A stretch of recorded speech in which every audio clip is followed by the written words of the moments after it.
What is the cost of looking down on someone? For a teller named Brenda, the price was everything. Aaliyah Jones, a beautiful black girl with a broken arm, simply tried to access her private vault. But Brenda saw a target. She saw skin color, a teen who couldn't possibly own anything of value, and a cast ripe for mockery. "The only broken thing here is your manners," Aaliyah quietly said, signing the fateful withdrawal slip. "You won't believe the secret that was hidden beneath that teen's backpack, a secret that made the bank manager turn white as a ghost." The lobby of Sterling Trust Bank, downtown Miami, was bright and sterile.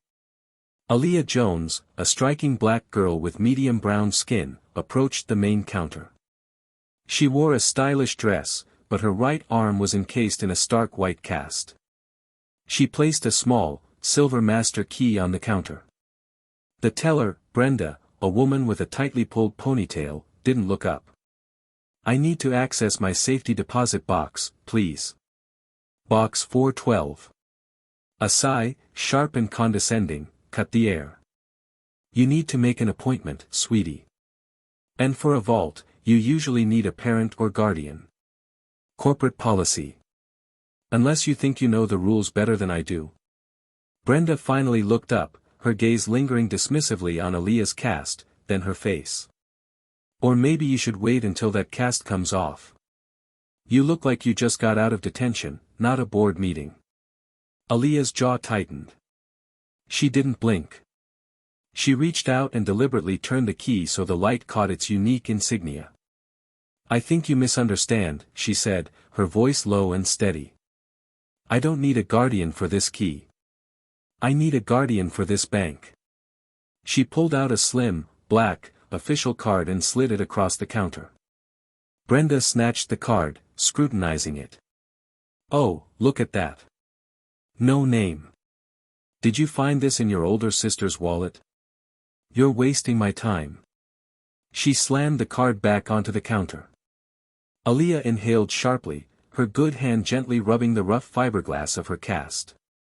This was about dignity.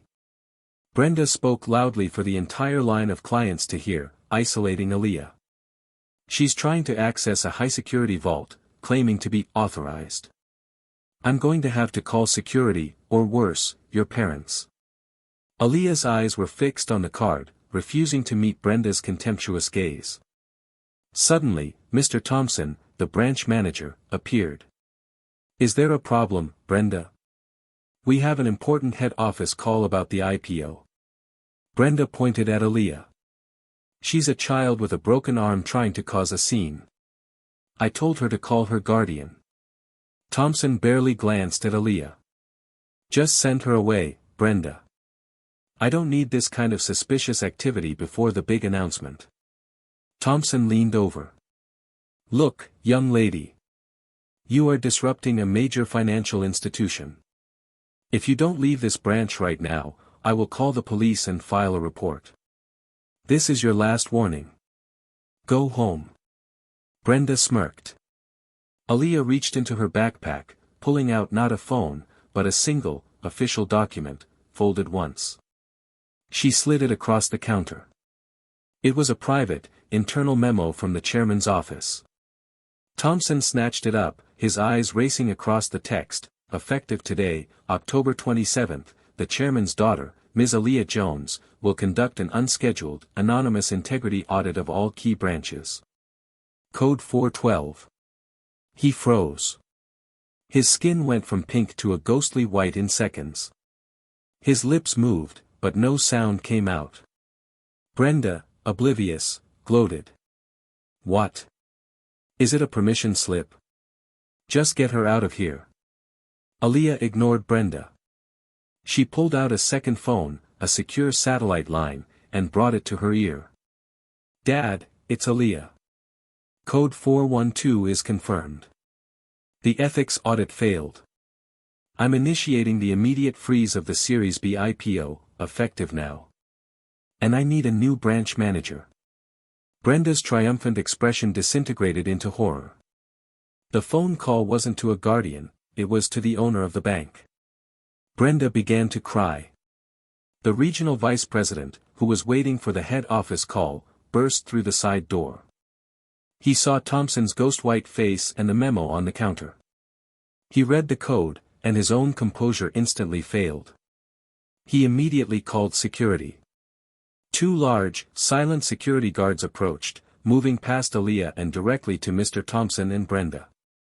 Brenda's voice rose to a desperate, panicked shriek. "Fraud, attempted fraud, Mr. Thompson. She lied."